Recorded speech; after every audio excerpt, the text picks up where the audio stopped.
আসসালামু আলাইকুম। এনলাইটেন এএটি এর আজকের পর্বে আমরা অনুশীলনী ১৬.১ এর ৩ ও ৪ নং প্রশ্নের সমাধান করব। তাহলে চলো শুরু করা যাক। ৩ নং প্রশ্নটি হচ্ছে একটি সমদ্বিবাহু ত্রিভুজের পরিসীমা। এখানে একটি সমদ্বিবাহু ত্রিভুজের কথা বলতেছে, যার পরিসীমা হচ্ছে ১৬ মিটার। সমদ্বিবাহু ত্রিভুজের পরিসীমা হচ্ছে 2a প্লাস b। এটা হচ্ছে সমদ্বিবাহু ত্রিভুজের পরিসীমা নির্ণয়ের সূত্র। এটা আরেকটু ডিটেইলসে বলব। এরপরে বলা হয়েছে যে এর সমান, সমান বাহুর দৈর্ঘ্য হচ্ছে 6/5 অংশ হলে দেখো সমান, সমান বাহুর দৈর্ঘ্য। সমান, সমান বাহুর দৈর্ঘ্য হচ্ছে আ ভূমির কিসের? ভূমির অর্থাৎ ভূমি যা হবে তার সাথে কি করতে হবে? 6/5 অংশ গুণ করতে হবে। অর্থাৎ এখানে সমান, সমান বাহুর দৈর্ঘ্য হচ্ছে ভূমির 6/5 অংশ। আমাদেরকে ত্রিভুজটির ক্ষেত্রফল বের করতে হবে। মনে করি সমদ্বিবাহু ত্রিভুজের ভূমি, আমরা এইখানে একটা সমদ্বিবাহু ত্রিভুজ অঙ্কন করে নিলাম। এই সমদ্বিবাহু ত্রিভুজের ভূমিটাকে আমরা ধরে নিলাম হচ্ছে b, আর এখানে এটা b মিটার লিখলাম এবং যদি এটা b মিটার হয় তাহলে সমান, সমান বাহুর দৈর্ঘ্য কত হবে? বলছে বাহুর দৈর্ঘ্য হচ্ছে ভূমির 6/5 অংশ। তার মানে এখানে এটা হবে কত? 5b/6।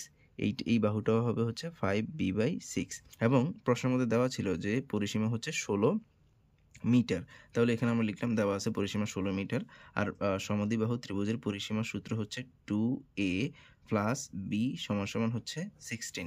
অথবা তোমরা যদি তোমাদের পরিসীমার এই সূত্রটা যদি খেয়াল না থাকে, আমরা জানি ত্রিভুজের পরিসীমা হচ্ছে 3 বাহুর সমষ্টি। তাহলে এখানে এই বাহুটা হচ্ছে a, তারপর হচ্ছে এই বাহু হচ্ছে a এবং এই বাহুটা হচ্ছে কি b। তাহলে এখানে হয় কি 2a প্লাস b। এটা হচ্ছে পরিসীমা। পরিসীমার সূত্র হচ্ছে মানে যতগুলো বাহু থাকবে সবগুলা বাহুকে যোগ করলে যা হবে সেটাই হবে পরিসীমা। তাহলে এখানে আমরা লিখতে পারি 2a প্লাস b। এরপর এখানে আমরা লিখতে পারি 2 ইন্টু এর মান আমরা পেয়েছি হচ্ছে 5b/6 আর এখানে হচ্ছে প্লাস b। এখানে জাস্ট এর মানটা বসাইছি যে এখান থেকে। আর সমান হচ্ছে কত? 16। বা এখানে দেখো এখানে হয় 2 একে 2, 3 দিয়ে গুণে 6, তার মানে এখানে হচ্ছে 5b/3 প্লাস এখানে হচ্ছে b সমান হচ্ছে কত? 16। এখানে যদি আমরা লসাগু করি তাহলে এখানে 3 লসাগু হবে, এখানে হবে 5b কারণ এটা মিল আছে, আর এটা নিচে 1, তাহলে এখানে 3 একে 3, এখানে হবে 3b সমান হচ্ছে কত? 16। তাহলে এখান থেকে আমরা পাই হচ্ছে 8b, মানে 5b আর হচ্ছে 3b মানে হচ্ছে 8b, আর 16 সাথে আমরা 3 গুণ করব, সেক্ষেত্রে আমরা 3 16 হয় কত? 48। তাহলে এখানে আমরা লিখতে পারি b সমান 48/8 বা b সমান হবে 6, 6টা 48, অর্থাৎ এখানে আমরা b এর মান অর্থাৎ এই বাহুটার মান পাইছি কত? এই বাহুটার মান পাইছি হচ্ছে 6 মিটার। তাহলে এই বাহুর মান কত হবে? সুতরাং সমান বাহুর দৈর্ঘ্য a সমান হচ্ছে কত? 5b, মানে 5 ইন্টু 6/6। তাহলে 6 কাটাকাটি যায়, তার মানে 5, অর্থাৎ সমান বাহুর দৈর্ঘ্য এই বাহুটার মান হচ্ছে 5 মিটার এবং এই বাহুটার মান হচ্ছে 5 মিটার। এবার আমাদেরকে ক্ষেত্রফল বের করতে হবে। তো সুতরাং ABC এর ক্ষেত্রফল, এখানে সমদ্বিবাহু ত্রিভুজের ক্ষেত্রফলের সূত্র হচ্ছে b/4 √4a² - b²। এবার আমরা এখানে মানগুলো বসিয়ে দিব। আমরা ভূমির মান পেয়েছি, মানে এই বাহুর মান পেয়েছি হচ্ছে 6/4 √4 ইন্টু এর মান হচ্ছে 5 স্কোয়ার প্লাস b এর মান হচ্ছে 6 তাহলে এখানে আমরা পাবো হচ্ছে 2 দিয়ে গুণে 4, 3 দিয়ে গুণে 6, 3/2 এখানে পাবো হচ্ছে 4 ইন্টু 25 প্লাস 6 6 36 বা 3/2 4 25 হচ্ছে 100 যোগ 36, সরি এখানে যোগ হবে না, এখানে হবে বিয়োগ। এখানে বিয়োগ চিহ্ন হবে, এখানেও বিয়োগ চিহ্ন হবে, তাহলে এখানে হবে কত? 3/2 √62। তাহলে এখানে পাবো হচ্ছে 3/2 ইন্টু 8, 2 একে 2, 4 দিয়ে গুণে 8, অর্থাৎ 3 4 12। অর্থাৎ এখানে এই যে সমদ্বিবাহু ত্রিভুজটি রয়েছে, এই ত্রিভুজটির ক্ষেত্রফল হচ্ছে 12 বর্গ মিটার।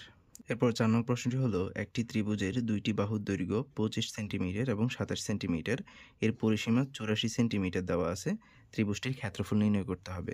তো এখানে দুইটা বাহু দেওয়া আছে, দুইটা বাহুই হচ্ছে অসমান। এখন যদি তৃতীয় বাহুটা অসমান হয় তাহলে আমরা ত্রিভুজের ক্ষেত্রফলের সূত্র জানি √s into s minus a s minus b s minus c। এখানে s হচ্ছে অর্ধপরিসীমা। তাহলে এখানে আমরা এভাবে লিখে নিতে পারি যে মনে করি ত্রিভুজের দুইটি বাহুর দৈর্ঘ্য যথাক্রমে a সমান হচ্ছে 25 সেন্টিমিটার এবং b হচ্ছে 27 সেন্টিমিটার। দেওয়া আছে ত্রিভুজের পরিসীমা হচ্ছে 84। তো এখানে দেখেন এই ত্রিভুজের পরিসীমা নির্ণয় করার সূত্র হচ্ছে ত্রিভুজের যতগুলো বাহু আছে সবগুলো বাহুর সমষ্টি, অর্থাৎ 3 বাহুর সমষ্টি। তাহলে এখানে পরিসীমার সূত্র হবে a plus b plus c সমান হচ্ছে 84। এখানে পরিসীমার জায়গায় a plus b plus c লিখলাম। তাহলে এখানে এর মান হচ্ছে কত 25 প্লাস b এর মান হচ্ছে 27 প্লাস c সমান হচ্ছে 84। 52 প্লাস c সমান হচ্ছে 84 বা c সমান হচ্ছে 84 মাইনাস 52, বা এখানে আমরা লিখতে পারি c সমান সমান হচ্ছে 32। অর্থাৎ এই যে বাহুটা আছে এই বিসি বাহুটা, এটার মান হচ্ছে কত 32 সেন্টিমিটার। তাহলে এখন আমরা এখানে লিখতে পারি সুতরাং অর্ধপরিসীমা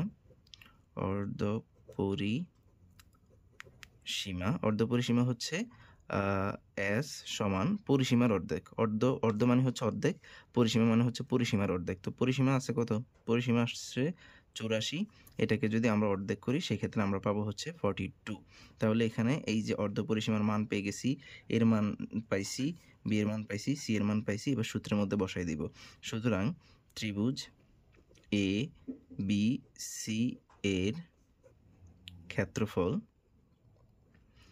সমান root over of s into s minus a, s minus b, s minus c। তাহলে এবার যদি আমরা মানগুলো বসে, এখানে s এর মান হচ্ছে কত 42, এখানে হবে 42 মাইনাস এর মান হচ্ছে 25, তারপর এখানে 42 মাইনাস b এর মান হচ্ছে 27, দেন এখানে হচ্ছে 42 মাইনাস c এর মান হচ্ছে 32। তাহলে এখানে আমরা মানগুলো বসানোর পরে এখানে পাই হচ্ছে 42, 42 থেকে 25 বিয়োগ করলে 17, 42 থেকে 27 বিয়োগ করলে 15, 42 থেকে 32 বিয়োগ করলে হচ্ছে 10।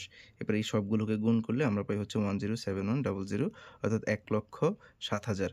এবার এটাকে যদি আমরা বর্গমূল করি, রুট করি, সেক্ষেত্রে আমরা পাই হচ্ছে 327.26 বর্গমিটার। এইটাই হচ্ছে এই যে নির্ণয় ত্রিভুজের ক্ষেত্রফল। তাহলে আমরা বলতে পারি সুতরাং ত্রিভুজ ABC এর ক্ষেত্রফল হচ্ছে 327.26 বর্গমিটার প্রায়। আশা করি আজকের ক্লাসটি তোমরা বুঝতে পেরেছো। দেখা হচ্ছে পরবর্তী ক্লাসে। পরবর্তী ক্লাস দেখার আমন্ত্রণ জানিয়ে এখানে শেষ করছি। আল্লাহ হাফেজ।